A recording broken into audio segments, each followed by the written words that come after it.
Bonjour tout le monde, je m'appelle Jerry et je suis l'expert Fuji. Aujourd'hui, nous allons vous présenter le premier aperçu de la X100S. Donc, c'est la nouvelle version de la X100 qui est presque identique à la X100, l'original. En cosmétique, la grosseur du boîtier, plusieurs des fonctions sont plus ou moins les mêmes, sauf le capteur est différent et certains boutons, touches vont changer un peu aussi. Donc, sans plus de délai, on y va. Donc, sur le devant du boîtier, nous avons bien entendu la lentille. C'est la lentille de 23 mm f2.0, comme l'original. À côté de l'objectif, nous avons ici la petite lampe ici pour aider pour le basse luminosité, le flash, le micro pour le vidéo. Même il y en a deux ici parce que le stéréo, le vidéo est en stéréo. Et le viseur ici, la fenêtre du viseur optique est là aussi. Cette petite touche ici, c'est votre petite touche pour changer l'optique ou le viseur en viseur optique ou bien numérique selon le besoin ou selon votre préférence. Sur le haut du boîtier, sur le dessus du boîtier, nous avons bien entendu le sabot. Le sabot du flash, c'est-à-dire la molette de contrôle pour les vitesses d'obturateur.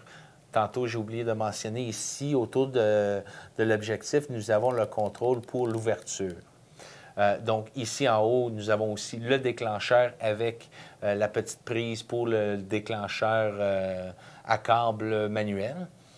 Nous avons le contrôle pour la compensation d'exposition et la touche FN ou fonction ici qui est programmable. Vous avez le choix de qu'est-ce que la touche FN peut faire. Donc, sur le côté gauche, nous avons, comme sur la X100, le contrôle pour la mise au point soit manuelle ou automatique, et soit en mode automatique continuel ou en continu, ou bien à simple composition. Sur l'autre côté, nous avons, sur les deux côtés, on a les œillets ici pour la ganse et ici, nous avons les prises pour le HDMI et pour le port USB. Sur le fond de l'appareil, nous avons le haut-parleur ici ainsi que le montage de trépied ici et la porte de pile et accès à la carte mémoire ici au fond. Sur le dos de l'appareil, c'est ici qu'on va voir un petit peu plus de différence entre la X100 et la X100S. Donc, nous avons encore le viseur optique comme la X100, hybride, donc électronique ou bien optique selon le besoin. Nous avons à côté la petite sensor qui change automatiquement en mode de viseur ou bien et éteint l'écran sur le dos. Nous avons ici les touches sur le côté, le visionnement de photos, l'auto-exposition. Aussi, nous avons contrôle en rafale ici aussi. Les rafales incluent aussi le bracketing et la touche pour le contrôle pour l'écran, pour soit avoir toujours l'écran, la photo sur l'écran même ou bien dans le viseur. Vous pouvez même le choisir pour que l'écran soit éteint tout le temps. Nous avons la touche pour la mise au point et le métrage et pour serrer le métrage ici à une touche.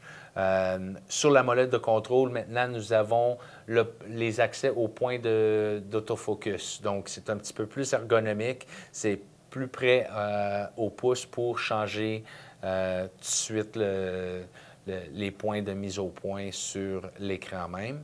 Nous avons la touche menu OK. Le contrôle du flash comme d'habitude et le macro et le balance des blancs ici aussi. Nous avons la touche Display Back qui change quelle information qu'on peut voir soit dans le viseur ou bien sur l'écran. Et la touche de qualité ici ou de Quick Menu qui va vous avoir accès à tous les accès pour ce qui concerne qualité de photo ou bien couleur, balance des blancs, RAW, JPEG, comme vous voulez. Il y a plusieurs choix à l'intérieur du menu pour la qualité d'image à une touche. Donc ça, c'est le premier aperçu pour la X100S. Il va y avoir plus de vidéos sur ce modèle qui vont venir très bientôt.